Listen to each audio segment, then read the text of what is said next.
forge a society that is colorblind and merit-based.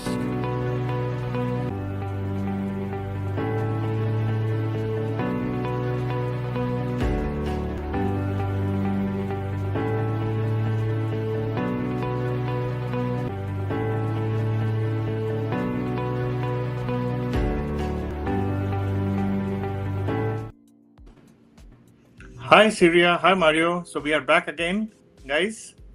So wonderful. So what questions do we have today? Yeah, absolutely. So our first question is from Spandana Bandaru. She asked, what is the process for applying for the EB-1A visa? I'm currently a master's student in health informatics with 9+ years of healthcare experience.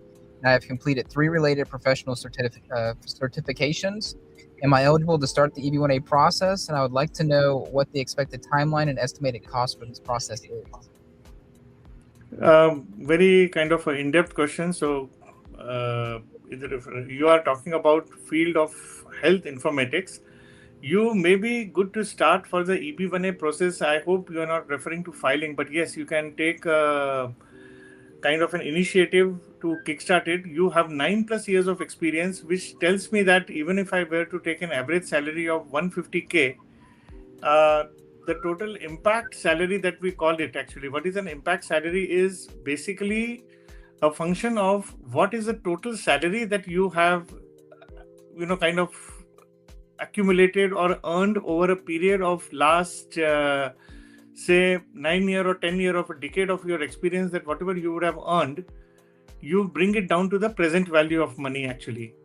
So if I look at that, I personally see that you have $1 million salary that you would have earned so far, and with a 20x of factorization which any employer would have expected from you, you have an impact factor of $2 million by virtue of your work. Now, if I have to take that into account, I am definitely certain that there would be some kind of a work that you would have done. It could manifest as maybe something as original contribution, something as a critical role, something otherwise nobody would pay you what they are paying for you actually in health informatics. And this sector is also very promising. So I personally see you are good to start. Well, estimated timeline, I personally, if I have to bet on you, I would give you at least 1 to 2 years actually time frame for you to be ready for filing your EB-1A petition. And as far as estimated cost for the processes, it depends on person to person. So I would prefer you to kind of come back to us, and we would be more than happy to kind of help you out in this particular case. So Sapandana, wish you all the best, and thank you for letting us know about your details. Wonderful. So let's move to the next question. Of course. So the next question is, what are the biggest misconceptions professionals have about EB-1A when they are first getting started? Oh, wonderful. I think one of the means, after having studied over 1,000 cases, after having met at least 100+ achiever, out of which almost 60 are from our own program, the Next League program, the biggest misconception I think the people have that they need to just fulfill the criteria actually. The criteria are only lens to look at your profile. And when I say profile, you get EB-1A for 3 reasons. Number 1 is that you are an expert. Number 2, your expertise will benefit the USA. And number 3 is that you will intend to continue in your field of expertise. If you are able to prove these 3 things by virtue of, those criteria, I think then only you can be qualifying for EB-1A. Otherwise, most of the time, people believe that they are fulfilling critical role and salary criteria. They just need one more criteria to fulfill it. And many people who are aware of something called as final merit determination, they believe that final merit determination is just another criteria, which is not necessarily the case actually. Okay. So these are and of course there are a lot of other misconceptions, but these are the fundamental things on the premise on which many people conceive this in their minds, and they begin their process, which necessarily is not the right way to do. Okay. So let's move to the next question. Yeah. So the next question, I think we can kind of piggyback from the original, but they ask if someone is just beginning to build their profile, what are the first 3 areas they should focus on to create the strongest foundation? I think I like the question because it is not about what 3 areas they should focus on, which are not 3 criteria, by the way. To create the strongest foundation that if somebody wants to do it is that I think profile building doesn't mean that you have to fit into the criteria. The question is that there are 3 dimensions of success. The first is you have to be an expert in your field. Okay? The 3 areas will be the first. You have to be an expert. If you are not an expert, please study. When I say study, it doesn't mean that you go and take a degree out of it, but at least go back to your basics and understand the complexities of your field of expertise. And if it is a new field which is not being taught, at least read books, read research papers, things like that. So I think this is something which is going to be very, very important as far as the, your first part is concerned, actually. The second thing that they should understand about EB-1A, study about EB-1A, why EB-1A, why the criteria exist, what is the purpose of those criteria. I think if you are able to do that, that will serve the purpose. Otherwise, you are simply wasting your time. And third is learn how to present yourself. I think if you it's not about, oh, I need to fulfill 3 criteria, oh, FMD is just another criteria. No, that is not the right way to do it. I again repeat, and as you rightly said, piggybacking on the previous question, so my answer would again conclude here that you are not going to get EB-1A by virtue of because you are fulfilling the criteria. You are going to get EB-1A because there are 3 reasons. The first is you are an expert, so focus on your expertise. Number 2, your expertise is benefit to the US. So try to make a case or understand the complexities. Those 3 things what I mentioned earlier will help you to do that. And the last but not the least is that you will continue in your field of expertise. It cannot happen that you get into a data science and then open up a restaurant. That is not the right way to do it. Okay? So these are the unique things that one should try to align themselves to. So let's move to the next question. Sure thing. The next question is, how do you determine which EB-1A criteria are the best fit for someone's background instead of pursue all 10? It's not advisable to pursue all 10 because, the whole thing is, I like the question which is precision oriented and it is logically flowing from the previous question. The criteria are only lens. Then which lens to use? I think that's the best way to reframe this whole question actually. In this particular case, I think it is a function of your evidences that you are able to produce. Maybe in your past, you see, we had one particular student, he had created an app actually, and that app could be manifested as an original contribution. Now, it was manifested as original contribution because he could produce those results, produce those evidences, what he had achieved. Otherwise, it would remain restricted to maybe a critical role only actually. There was a paper also drafted based on that, so it could remain otherwise a scholarly article.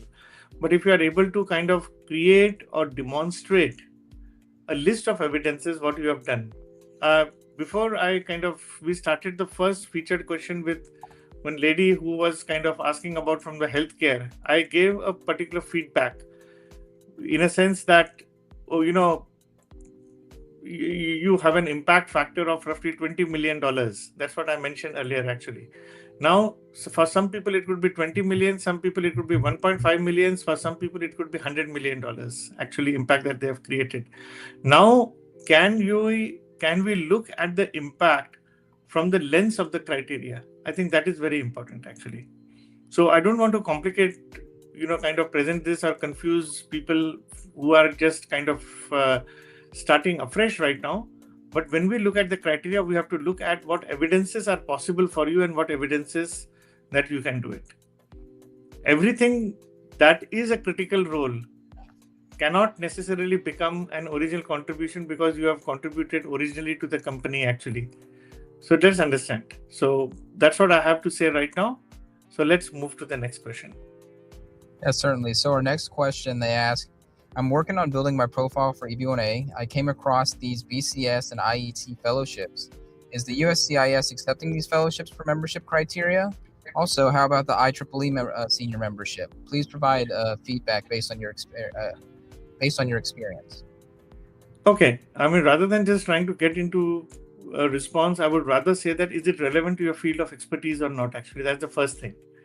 Assuming that it is, for a moment, I would assume that it is there relevant to your expertise. Then the question is what evidences that you are giving for this particular purpose actually here.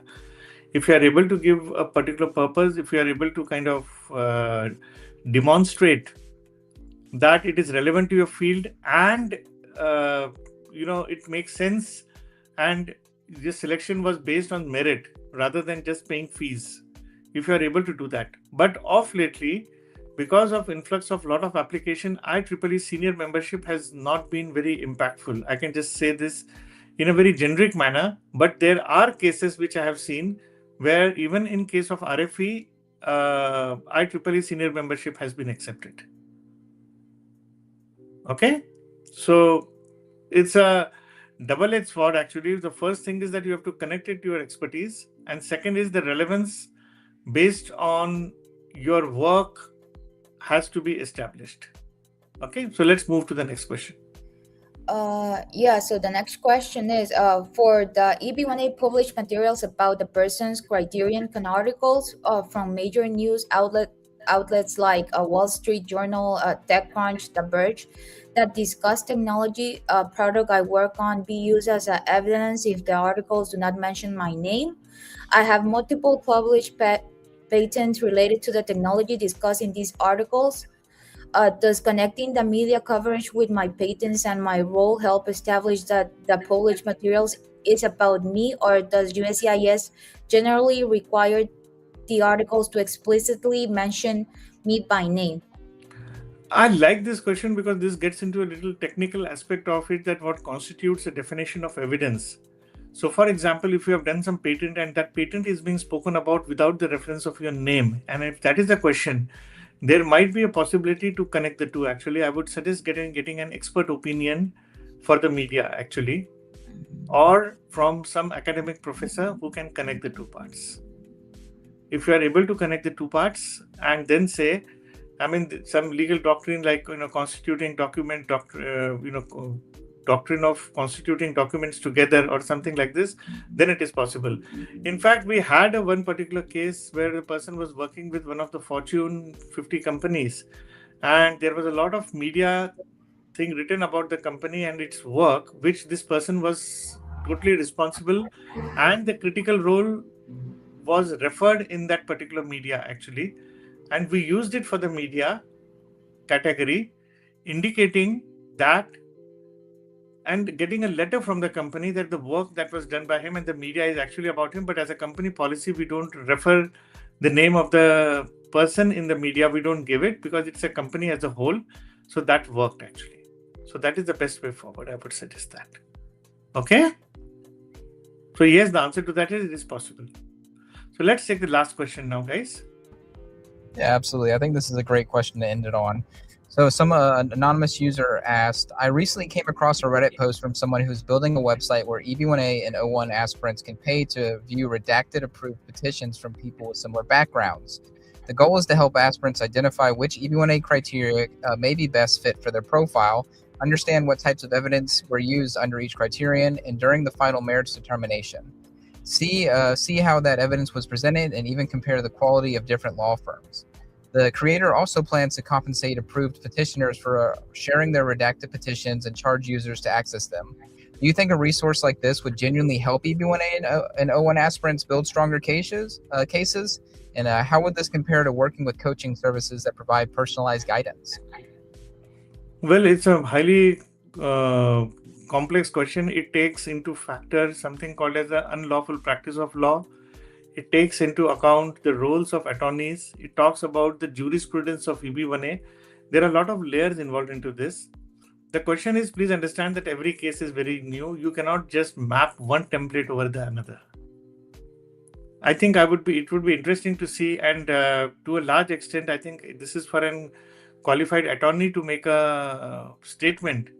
But prima facie, it might be deemed, because though a specific case and information is being shared, while putting some petitions like this may not be constituting unlawful practice, because I think the lawyer can qualify this for the best actually. I think it is just good for general reading. I would just say that. But it is very important that you go to an attorney to get your petition ratified. Just picking up somebody's template and trying to map it into this, I'm not very sure about it. We have seen certain NOIDs, certain RFEs, and I have seen that even if you get a petition, somebody's petition, I don't think it is going, because every case is very unique. How are you going to define certain, it's related to expertise, and every expertise is unique based on the work that you would have done. I give you an example of one particular case recently, just now, that somebody had created an app that could go for an original contribution. Now that particular app was sold for 100 million valuation. Now, having said this, even if somebody were to get this petition, how it is going to be useful for somebody else, I am not very sure about it. Unless and until you have a similar situation where you can try to understand. But then, are you hiring a lawyer, or are you trying to take you are doing a self-petition without a lawyer? Because, legally you can do that. And the last part about comparing this with the coaching services, is something that is again very sensitive, because as far as the next league is concerned, while we are orienting the program towards EB-1A, the goal of the program is to put you on a success path where EB-1A becomes a milestone. A lot of our students have achieved much beyond EB-1A, better career jobs, better goals, better, if I may say, better salaries, awards, and this has helped them to kind of enhance their own profile, and where EB-1A becomes a byproduct of the success actually, rather than just trying to fit yourself into this. I have tried to respond to this question is as clear as possible, and if there is something else people want to know, there are multiple videos that we have created based on what constitutes the role of a consultant's roles with attorneys being there. If somebody is interested to to have that session, it is available on YouTube, and if you are not able to find it, just let us know. We'll be happy to help you out on different roles and responsibilities of different stakeholders into this league. Okay, so that's all we have for today, guys, and wish you all the best, and congratulations for embarking on this EB-1A journey, and that's wonderful, and have a great day. Bye.